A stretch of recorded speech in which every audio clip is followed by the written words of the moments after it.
What up, y'all? Good morning.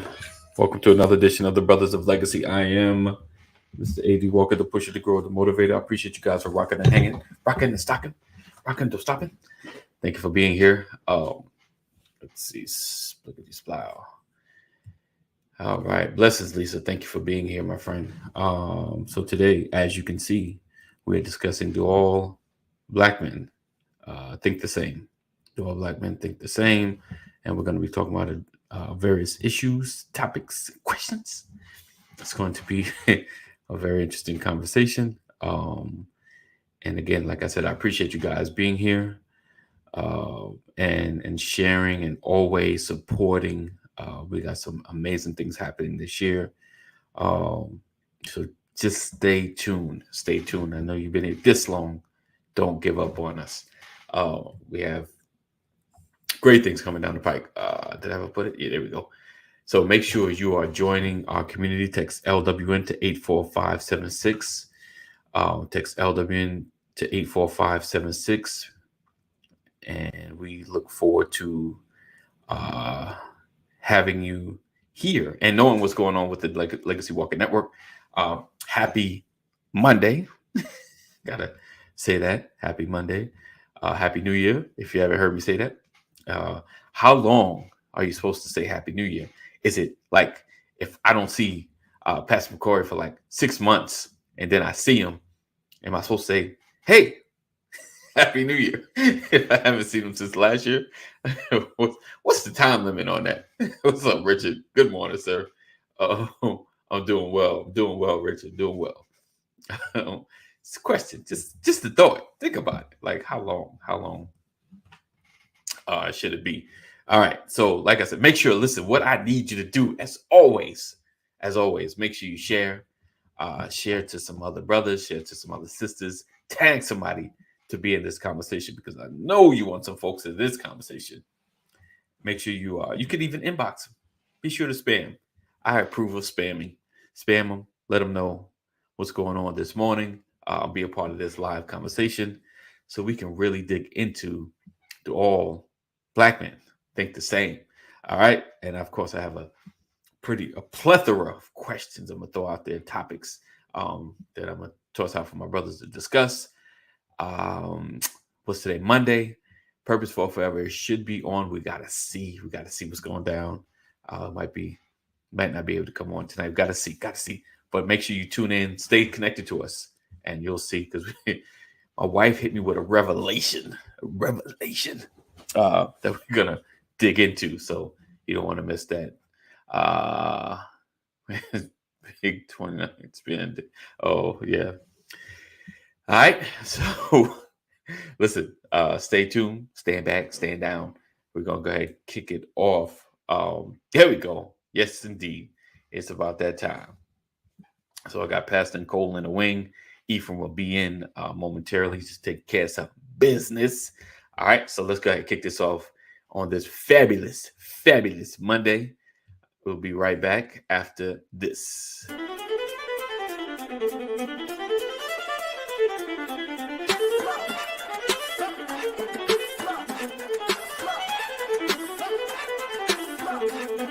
want to welcome you to the Brothers of Legacy broadcast, where we are changing our community one conversation at a time, every day. We are creating a new legacy.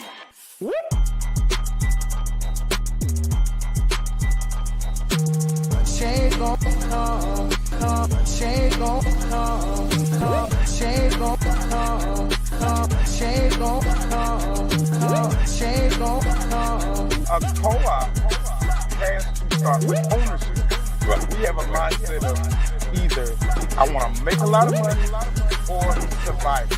Make a bunch of money or I got to figure out how to survive. When you have a real bond, when everyone has, we come in with real expectations. Mm-hmm. Because this is covenant. The whole premise is that we as a people, with our money and time, aren't often making this general possible, often vested in the legacy.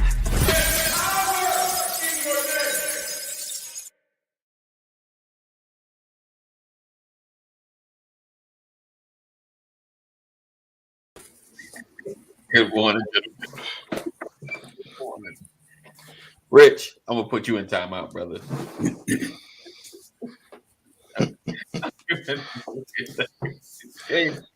All right. Oh, happy Monday, gentlemen. Pastor Corey Cole in the building. Happy Monday, everybody. Happy Monday. Well, ladies and gentlemen, Pastor Brian McCrory, Anthony A.D. Walker, the Left Hand Clan. Give it up.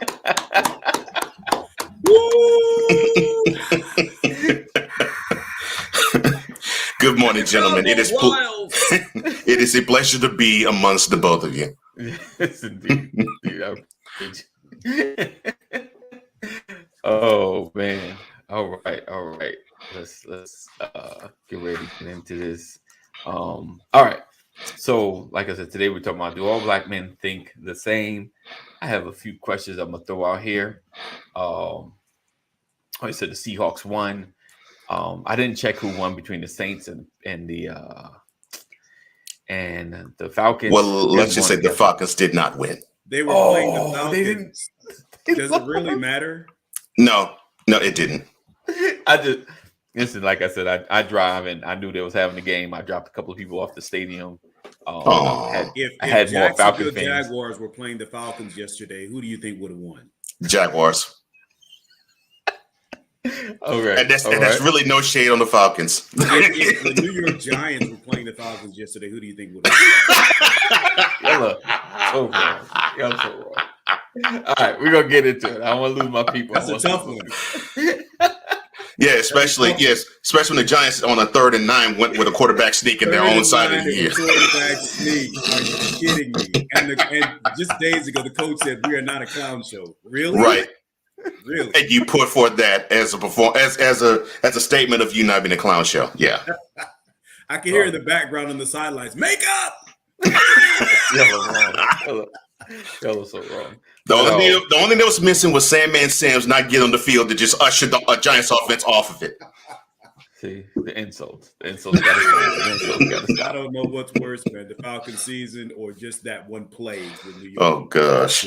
And we're not going to get totally into it, but I did have Pastor get in. I heard the Cowboys are in the playoffs. Yes, they are. He said, I would rather anybody in the world become Super Bowl champions other than the Cowboys. Who said that? Who's this?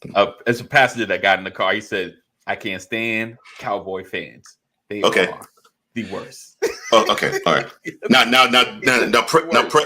present company excluded. And a few other people that I know. That pastor was right, because many Cowboys fans are absolutely annoying. He said, he said worse than Cowboy fans. He said Alabama fans are right up there with the Cowboy fans. Oh, they're close. They're close. Okay, so here's Mama Corey. What is it that makes Dallas Cowboy fans so irritating? Somebody help me understand. How many rings? How many rings? We're America's team. We're gonna go to the Super Bowl after 1-15 season. We're gonna go to the Super Bowl. You know that next year. You know that, right? Yeah, but I'm okay. So the Packers fans say we're not going to go to the Super Bowl. Do the Washington football team fans say we're not going to go? No. Packers fans are more annoying from the standpoint of, well, come on, who won the first? We're the original. Who's the trophy named after? Come on, who all y'all trying to be? Yeah, Chiefs fans could be almost just as annoying. Yeah. That's a long time. All right. We're gonna dig into this. Like I said, today we're talking about the whole black men think the same. Don't leave us, guys. We're just having some fun. All right. So let me see. I'm gonna move down a little bit because I want Ephraim probably coming on some of these. All right. So we're talking about, do all black men think the same, or do all men think the same? Because some are black men related, some are just male related. So that's why I kind of put the parentheses around that. Let's see. Boom. So the first one, of course, is how do you feel about sports? As you can see, Pastor and Cole are big sports fans. I am not at all. I don't keep up with it. Like, I hear about it, but I can't enter into a intellectual conversation about sports because they start throwing names. I'm like, what? Now, to get AD involved, you just mention anything that involves either Knicks, Yankees, Mets. Right. And if you say they're good, you're on his good side. If you say they suck, he'll probably toss you off. But yes, you know some about sports, AD. Indeed. Not that I don't know about it. Right. I do know.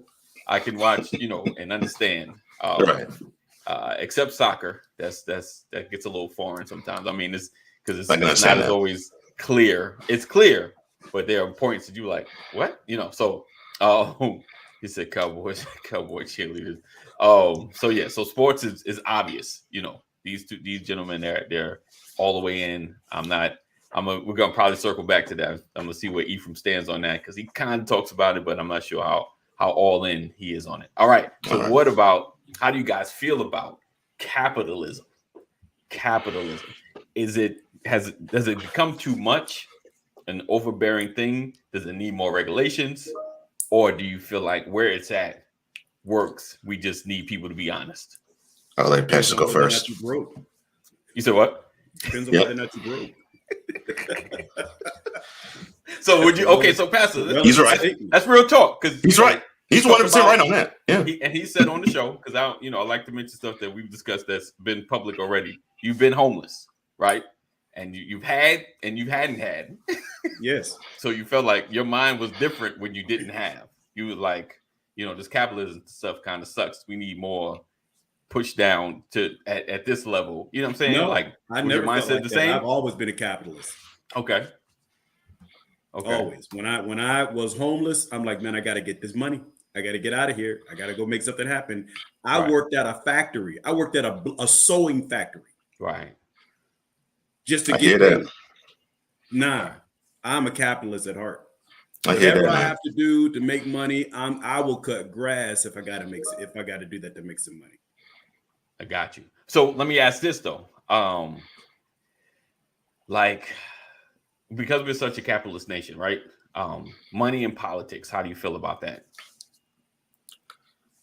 Because it should not mix. It should not mix. I mean, yes. I know, I get it. I get what you. No, I know, separate, but I'm just throwing it out there. Like the money that could kind of influence politics. Richard says, love it, but it's slowly being reformed and some extra regulation, sensitive and green and social responsibility. Like I'm good with some level of regulation, but I don't want it heavy as well because it becomes difficult to create, to innovate, to build things. To do certain things when regulation gets really heavy. And now it stifles competition. That's why you get some monopolies because it's hard to enter a space if there's heavy regulation. But at the same time, I guess regulation keeps people from being overbearing and the giants from being bigger and doing things that can adversely affect our economy. So how do you guys feel about what level of regulation? Like, let's just say, starting a business, like we know the coaching business is like a more self-regulated thing. Certificates are given. You trust the certificate based on where it comes from. How do you guys feel about coaching, regulations on personal coaching and things of that nature? Should there be regulations on that? Is it, or it's just, you just have to use your own judgment so you don't get taken kind of thing? Does that make sense? Or did I lose you? No. Let me see if I can play this back in the most simplified terms. Yeah. If I convince you to pay me right $5,000 to encourage you to chase your dreams, right, am I considered a criminal? Right. That's good. That's a good thought process. That's depending on who you give the money to, the answer is yes, which is messed up, but that's the truth. Okay. Okay, let's take prosperity preaching. Right. Mhm. Right. God's going to bless you if you send me $10,000. You know, it's funny you mentioned this, Pastor. So I was watching what was it, The Life of Tammy Faye yesterday. Ooh, the Bakers. Yeah. And of course it chronicled the journey of Jim Baker. And for those who don't know, I think most of you do, but for those who don't, basically he was a preacher in North Carolina, met this woman from Minnesota. And they got married in the 60s, and they started their wonderful rise. Actually, did not know they started the 700 Club. Yep. And then after that, created Praise the Lord television network. Yep. And he looked like he was rich, but the dude was fully in deficit. Really? Yeah. And his preaching was basically, well, we're Christ, we're Christ's children. We ain't supposed to be broke. Right. So basically, the things we hear Creflo Dollar saying, Jim Baker was saying back in the 60s. Right. So let me ask this though: Mhm. Is it really criminal or wrong? You know what I'm saying? Like he had principles that I would assume he believed in. That's what I'm saying. My thing is, you're asking, can I send you to prison? Can I convict you of being morally corrupt? Right. That's good. Yeah. Yeah. And the Can reality you regulate is- moral? Can you yeah, the regulate reality, morals? and because you got to think about it. Prosperity preaching is somebody that's a faith movement. Yeah. Yeah. Right. Yeah. And you can't tell me it wasn't God that Right. blessed me Right. after I put $10,000 Right. in the pot. Right. And you Right. can't tell me that it was God who punished me, the fact that I'm broke, because I was silly enough to put $10,000 in the pot My last just 10. because somebody said it's going to happen. Right. It's a faith move. Yeah. Yeah. However, yeah. however, Go ahead. however, if I'm on Wall Street Uh-huh. and I'm saying, give me $10,000 and I'm going to turn it into 50 Right. million, Right. and I Right. never make the investment, Right. That's criminal. then I'm going to prison. Right. That's good. That's good. You're right. Right? Yep. Now, you can criticize enrichment, motivational speakers for Right. taking folks' money, Right. but you can also criticize folks for not doing proper research before giving their money. True. But we okay, know but that's what- not going to happen. But what? But I know, but what I'm saying, but my point is, you're asking the question of, whether or not it's legal versus illegal, and I'm Right. saying it's not illegal to be an idiot. Right. Right. It's not illegal to be ignorant. Right. It's comical, though. Right. Yeah. Right. Yeah. Right. Okay. All right. So men think differently about those things. Just Yeah. ask a motivational speaker, and ask a Wall Street investor, Yeah. right. and ask All a prosperity preacher. All right. This is another low balls, an easy one. So, do you think therapy works, and have you been? I guess that might be kind of personal. Yes and I'll yes. admit. Yes. And Yes. yes, and Mhm. yes. Yeah. It always helps talking to somebody. Right. Yeah. Okay. Yeah. All right. That was easy. Yeah. And therapy doesn't Okay. necessarily have to always come from a psychiatrist either. However, That's the thing. You said therapy. Yeah. You didn't say going to see a psychiatrist. right. Well, I mean, what about a professional, not psychiatrist, but a certified therapist, not just talking to somebody. Yeah, Talking I'm to saying somebody it's who's the if, same. if therapy works, then Answer's the there's same. nothing wrong with going to see a therapist. Yeah. Answer's the same. Yeah. So, Yeah. so licensed somebody. All right. Mhm. All right. Let's dig a little harder. But Can again, you- we're just three people. You dig it. Yes. We're just three people. Can you be pro-black and date interracial? Oh, nice question, AD. I got it. Well, I got well, you. You can be pro-black and date who you want to date. Well, I mean, Jim Brown is proof to that answer. Yes, you can. Really? Unfortunately. Yeah. I didn't know that. Wow. He's as pro-black as you get, but he dates white women like it's going out of style. So you both agree that you can be pro-black and still date interracial. I don't know. Yeah, people will tell you when you turn the lights off, you can't tell the difference. Hello. Wow. I don't know. I believe it. I'm a little controversial with that.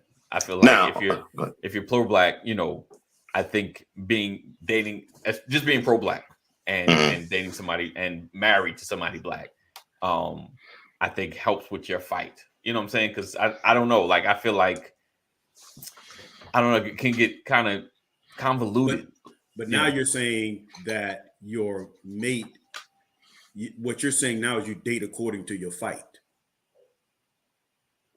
Because I date according to my fight, or you court according to your fight too. My fight and my preference are in line, or in the set. Oh, yeah, okay. They're fight parallel. And my preference are in line. Yeah, they're parallel. Okay. Yeah, this is how I live and what I want to see. What I find interesting and funny is, you know, Pastor and I think are along similar lines in terms of, well, what we've seen. Right. Yet he has a black wife and so do I. You know, so right. Yeah. Okay. I think they're multiple races. Same here. Yeah. But I think I have been the Rainbow Coalition. But you know, unlike Jesse Jackson over there, my God, I'm no respecter person. Lord, but unlike Pastor, I had date as many, but I have dated different. I've dated outside of black culture. Okay. But what I have found is what I relate to best and what I find most loving is a black woman. That's what my experience have discovered. Awesome. Agreed. All right. Agreed. Awesome. All right. So the next question. How do you feel about the N word? Should it be eradicated? Should it be continued the way it is? Or should it be a word that everyone just allowed to use? Neanderthal? Nincompoop? Nasty. You know what? Shout out to Michelle Lay. Nicety?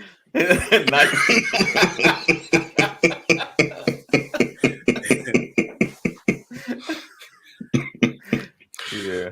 I can't mess with y'all. I feel about that word today the way I felt about that word 10 years ago, the way I felt about the word 20 years ago. Okay. It's of no consequence to me. Okay. It's like the word the. It needs to be used in proper context.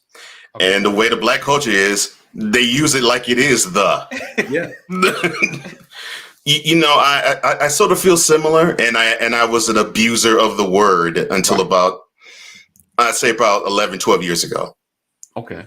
Yeah, and now whenever the unction hits me, when I see some behavior that is Negro-like, I do that. Right. I try to tailor it a little differently and not say the word, but my personal understanding is I don't say it, but I will definitely not preclude others in saying it.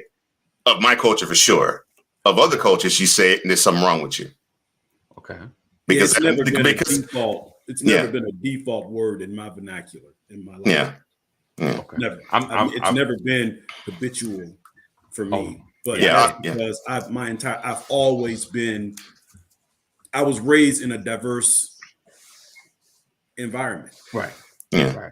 Right. Yeah. My upbringing was class based, not race based. Yeah, mine was a little bit of both because, you know, like I told the story here. Right. I grew up in the hood, and my father was a occasional abuse of the word. So, like Charlie Murphy said, I was a habitual line stepper when it came to the N word. Yeah. Well, yeah, mine was all one race, one people. So yeah, I didn't have an all black nothing. Yeah, mine was first time I was an all black, a predominantly black. Right. I think Chicago. Okay. That'll do it. Right. It was 1 year. Yeah. 8th grade. Wow. Everything black. in our school, I graduated high school. I graduated 8th grade. In the entire school, there was one white guy. Wow. In the entire school. And his nickname was the H word. Really? Really? And he answered to it. Wow. Oh, good Lord. Heaven sent? Holy? Oh, all right. Henderson? Yo, man, yeah, they call me Hulk. Like, what? I'm like, what? They call me Happy? Happy? I seriously, we went home, we was like, could this really be? Wow. Oh my goodness. Good morning, Deborah. All right. Let's see. All right. Let's see. It's all right.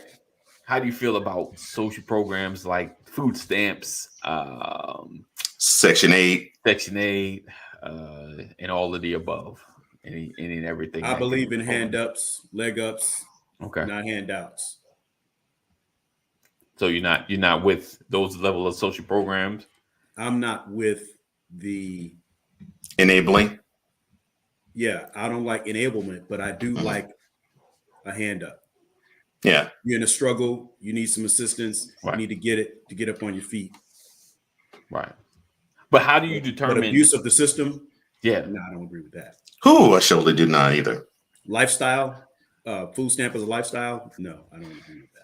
Welfare check, get your welfare check. No, not that. No. But generational welfare? No, I don't agree with that. No. I know what happens, but I don't agree with it. Do you personally feel like sometimes people get stuck in a space where it's harder to get out? You know what I'm saying? Like, yeah.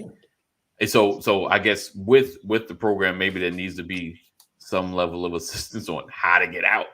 You know, like I spent years in that realm. Right. You know, working with economic and community development, putting together social programs to help people get off the dependency. Get off the dependency of welfare. What would you say some of the challenges were with that? People not want to get up and go to work. Oh, you mean like how today is? Yeah, I mean it's challenging. Don't agree. You know, we're gonna get to that. Yeah, we started a non-for-profit staffing agency, and we trained people, gave them office skills like clerical skills and things of that nature. I went to good morning, Fortune 1000 companies and said, hey, you know, I've got these trained individuals, give them entry-level jobs, and we'll make sure they come to work. I had to call them on Monday morning after they got paid on Friday. I had to call and make sure they got up to go to work, because folks get paid on Friday and call in sick on Monday. I had to do that. I hear you.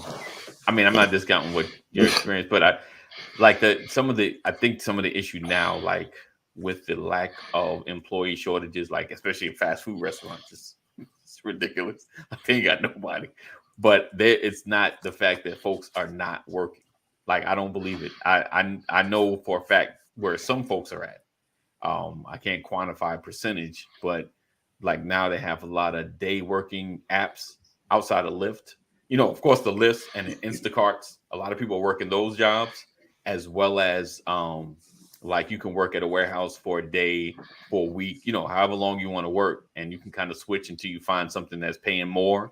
You got estimates, you make negotiations, and I've seen a lot of those apps, and I've discussed that with a lot of people. Like, you know, they've like, I've been doing that because it keeps control of my schedule, and I can pursue certain things. So I think a lot of that's going on because there are no more big government handouts. You know what I'm saying? Because that's been another. Well, everybody's on the stimulus, and these checks aren't going out. A lot of people are off unemployment. You know what I'm saying? So to me, I feel like with that, a lot of people are on not really just social programs, but they're on these apps making money daily, as opposed to being stuck at a job or someplace, you know, fast food that they probably did until they got laid off. You know, like you feel like you have to be there till you get fired. You're like, maybe I could do something else. You know, like I think for me personally, that's what I feel like has happened. And my small research, you know, from my space, this is what I've come up with. You got something else, Cole? You throw it out there, my brother, because I know you have. you have numbers, you work in the media, so you might see things from a different perspective. Well, I get what you're saying, because I think one of the positives, the pandemic. It's funny we're talking about a pandemic being positive. What an oxymoron! Right. But one of the positives actually was having people understand what type of passions they have, and having them turn that into commerce. Right. And so that is a good thing. And I think people are still in that discovery phase of, do I really want to work for somebody else, or do I want to work for myself? So we're starting to see that transition, and it sort of aligns with the negative, which is we're starting to see the cost of living still going up and up and up and up. Right. Where how for a middle class family to get a good house, you have to at least come off of 6 figures, if not 7 in certain markets. Right. And just that alone is ridiculous. Right. So you were seeing this intersection of self-discovery and trying to make ends meet. Right. And many entrepreneurs, my wife being one of them, is caught in that struggle. Right. And has been for the last 2 years. But it is an interesting thing. When you think about welfare, or you think about a temporary position where you're down and you need a hand up instead of a handout. Right. Sometimes with certain people, they consider a hand up a handout. Right. And I think that's the problem that you have. And to pass this point, that is what I believe we have to encourage people to get out that mindset of, where if someone's handing you something, it's not necessarily something that you're supposed to be entitled to get every single time, unless you have a job or unless you are a business owner yourself. Well, my story, when I say I was homeless, people think, oh man, he was on the street, with a tin cup, shaking a cup. Yeah. Alms for the poor. The reality is I hit a rough spot. Yeah. I hit a moment of transition. I had moved from one state to another state. I had saved up some money.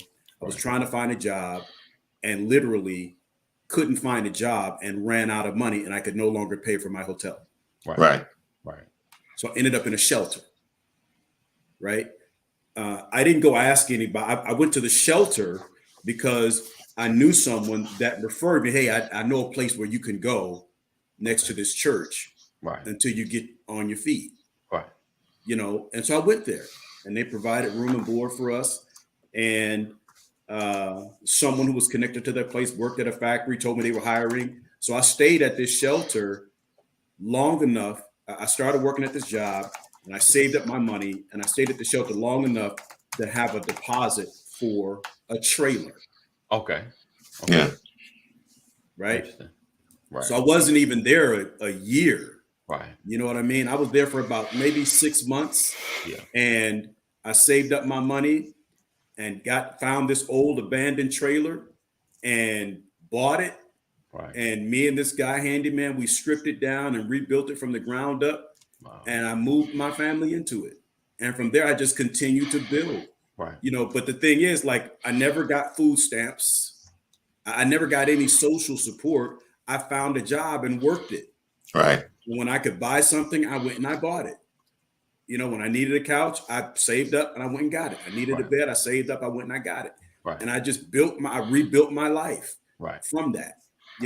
And what I'm saying is, and so my point is, it's hard for me to receive excuses from people. Right? Right. Because the shelter was a leg up. Right. It was a hand up. Right. Right. And when I got on my feet, I went back there and I helped them. Right. That's what sparked my life, my career into the non-for-profit world. That's when I learned to give back. That's when I realized, man, when you do something, make sure you reach back and pull somebody else up. Pay it forward. Wow. But you also rid people of excuses. Right. Because if you have 2 working hands and 2 working feet and you can think, you can work. That's right. Definitely. Period. Yeah. So what I'm saying, my thing is, I believe in social support. Right. I don't believe in abusing the system. I believe that if you can get up, you can work. Mm-hmm.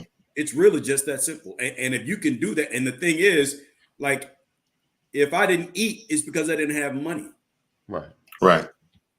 Right. Yeah. Mm-hmm. And for me, if I was hungry but my family was fed, I was good. Right. Right. Because I could be sitting at the table watching my family eat, and somebody's going to give me something off their plate. Right. So and I'm not saying like everybody's not like me. Everybody don't think that way. Right. I'm saying that's my perspective. And so when it comes, I'm hard on people. Right. Because I don't like hearing the excuses, because been there, done that, got the button, bro. Right. You can do it. And I also remember taking a job. I told myself I wasn't going to work these types of jobs anymore. I needed them for a season. Right. And I got away from it. Yeah. Definitely. Right. Mm-hmm. And so and I remember walking off a job because I said, nope, I'm not going to do this. So going back to the capitalism, right. I found where the money was, and I went after it. Yeah. I found out there was money in IT, so I went after it. Right. In the words of Organized Noise, get up, get out, get something. Yes, sir. Yes, sir. Organized Noise. Wow. But all the while, leaning and depending totally on God. Right. Mm-hmm. Right. I know I came all the way away from that, but that you hit capitalism. That no, hit you're just fine. What we feel about social support. Yeah. I hear you. Okay. Back. All right. Let's see. I have one more. Wait a minute. This my head coach just got fired. Who got fired? You said who got fired? Brian Flores from Miami just got fired. Oh, that's a shame. So did Matt Nagy. You knew that. Well, that one I knew was coming, but the doggone. Sorry. Go ahead, Eddie. That upset me. That upset me. Yeah. Rest in peace, Bob Saget. Yes. Bob Saget died. Yes. Rest in peace, Bob Saget. Sidney Poitier, rest in peace. Yes. Sidney Poitier, rest in peace. Rest in peace. And of course, Betty White. We all know. Yes. So the prophet that prophesied we were going to lose a significant African American person. The changing of an era. I guess they was right. Right. Yeah. Looks like they were. Okay. So, all right. I'm not going to ask that.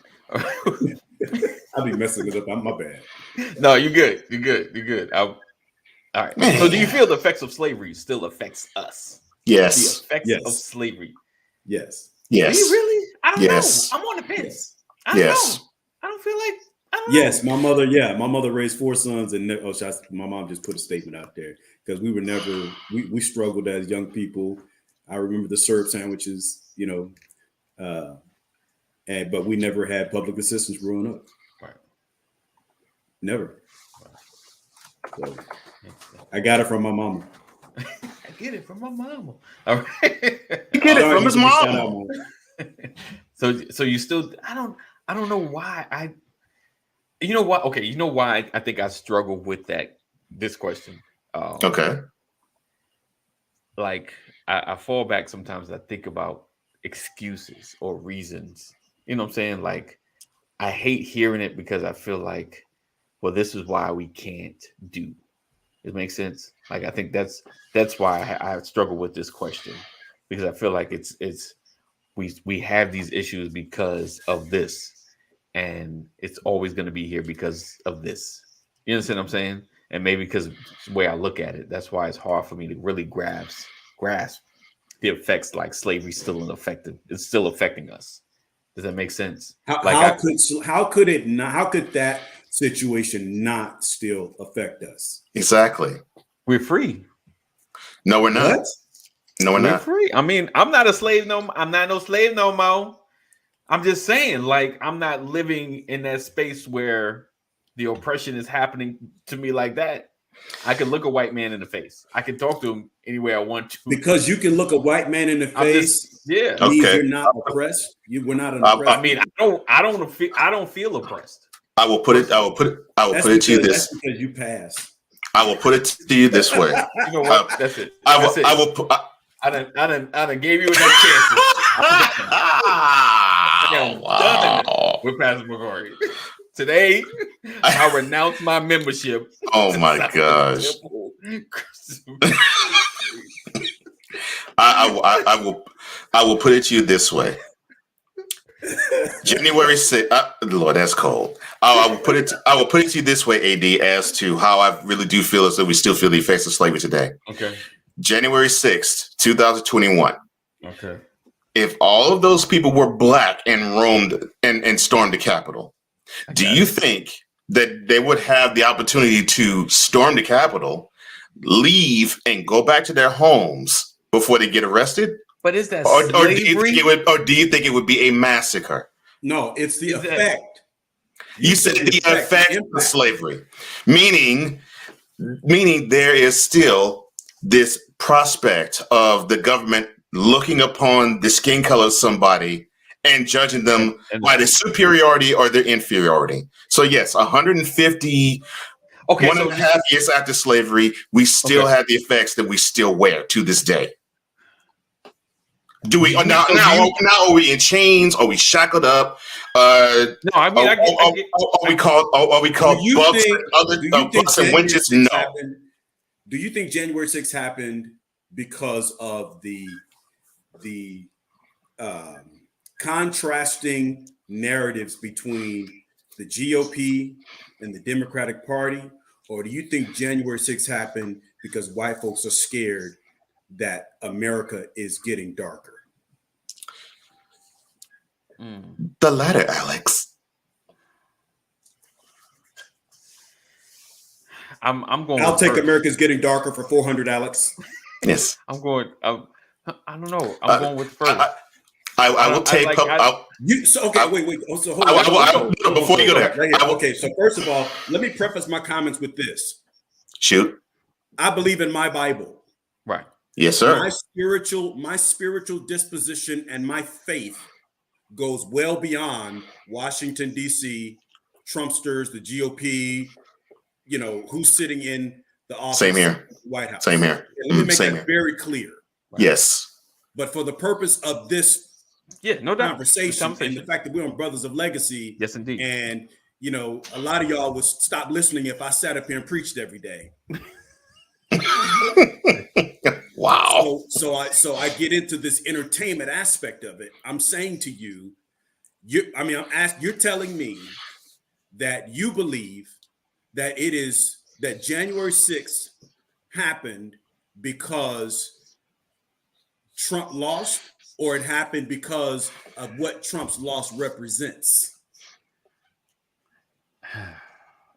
I believe it was a Trump losing, and I believe I'm not totally with all white people are scared of black people because they're not. Because we've gained because they're not. Not all people are scared of black people. We've gained ground for a long time. I mean, and with the numbers out there, still we're only 13%. You know what I'm saying? Like, still, I don't know. Like, what am I missing? Do you feel uncomfortable going to certain cities where you still see Confederate flags? I will answer that question for you, Sean. Yes, because I live in a city where there's a whole lot of Confederate flags that fly in the neighborhoods in which I reside. Yes. I still don't even go to NASCAR. Even though they have banned the Confederate flag to be waved, I totally understand. I totally understand why you say that. Yeah. Yeah, absolutely. And the answer for probably 99% of black men is going to be yes. Yeah. I mean, that's the effect of slavery. I'll say this though, AD. I think from your vantage point, right? Or now, do we still see house Negroes and slave Negro mentality? Right. Yes. To a degree, yes, but to a larger degree, and I think the way you're thinking, the answer is no. We don't see the plantation, and we don't see the plantation owner. We don't see the whips and chains. We don't see the mistreatment in ways of, well, we work and we get nothing but whips. Right. So from that aspect, from the on its face aspect, no. But from the mental and emotional and psychological aspect, the answer is of course we still do. Okay, in the next city. So let me ask. Okay, so let me ask this, because I've spoken to folks about the flag, like that were country, flag loving folks. I mean, for the most part, of course, the overarching reason is historical. And let me pause by saying this: there's no way I defend the flag. I believe the flag should be burned and disappeared from out of all public eye, other than history books, because that's where it needs to be, because it's happened. So it's got to show it. It's got to be represented somewhere. And that's a bold in a museum. That's a bold statement, because both you, Pastor, and I live in southern states where they believe that is Southern rights. right. When they fly that type of flag. I'm sorry, state and Southern rights. Right. State rights and Southern rights. But yeah, go ahead. Mike Zimmer got fired. I saw that too. We're talking about after. People are like, who is Mike Zimmer? Stop it, Pastor. All right. So, I mean, honestly, like, I don't know. Like, okay, so let me ask you this then. So when you see, if you like, Pastor, if you go into, let's just say, an establishment, right? And like it's a restaurant. You heard it got some good barbecue. Because barbecue is the spot. We go in there. You go in there, and there's a flag hanging way up at the top. Will you patronize? And that goes for both you guys. Would you patronize? And I'm gonna check out a men. Lisa, ask for a Negro pie. Good Lord. The reality. I agree with Lisa. I agree with that. Carried out in different ways. Okay.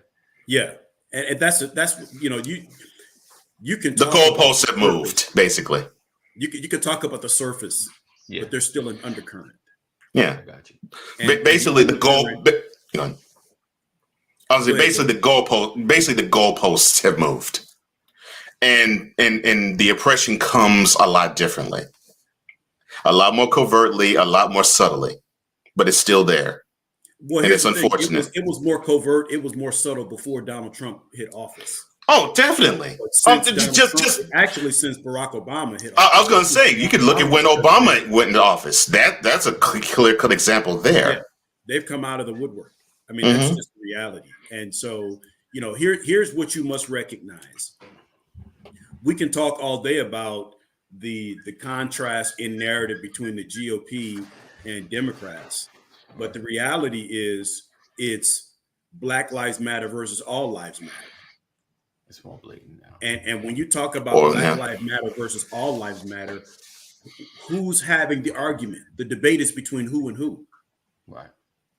Right? Typically, the people who say all lives matter look the same. Right. The people who say Black Lives Matter are diverse. Right. I'll give you a subtle effect of slavery still existing.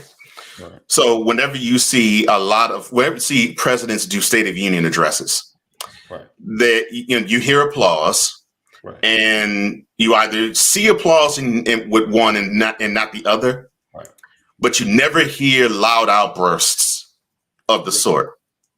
Well, the first time Obama did his State of the Union address, there was someone who yelled out, "Liar!" Yeah. There you go. Yeah. So let me add. So you guys personally feel a level of restriction in this country? Like, so here's the best way that I can answer this, AD, is the validation is the fact that we still have to have the conversation. 100. Yeah. In the words of folks from the hood, say less. The fact that we're still having this conversation tells you that we're still struggling with the effects of slavery. On the first month of the 10th day of our Lord 2022, yes, this is still a subject that we have to discuss. Still. In fact, we've gone backwards as a society. Oh gosh, yes. I mean, it's to the point where now we have a movie that's out now, where it basically pokes fun, makes parody, and gives us a lot of time to think and a lot of food to digest, and have to understand you could have one scenario, but have two divergently different ways that you attack it. Don't look up. Don't look up. Don't look up. Yeah, you can have the same.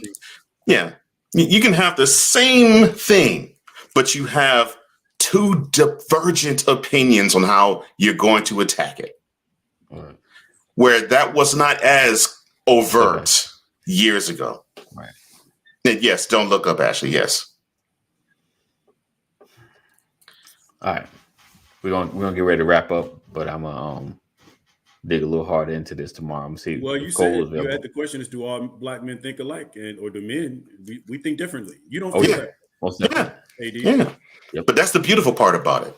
That the beautiful part about us thinking differently is that it proves, one, we, just like black women, are not a monolith. Right. And it proves that, two, that when you hear divergent viewpoints, you want to listen to them to see if you can learn, so you can expand your thought process. And three, it makes us a better culture. Right. Because we're not get off my lawn with the understanding of, well, this black man thinks differently than me. Right. It's a beautiful thing that you think differently than me. It's a beautiful thing that Pastor thinks differently than me. Right. But we should embrace that, just like I think we are now, and celebrate that. Because it makes us better as men. It makes us better as men of God. Definitely. Yes. Absolutely. Definitely. All right. So we're gonna go ahead and wrap it up. I appreciate you guys rocking with us. You didn't even ask any questions. You didn't throw any questions at us. I was hoping like some of the ladies like, what do you think it is?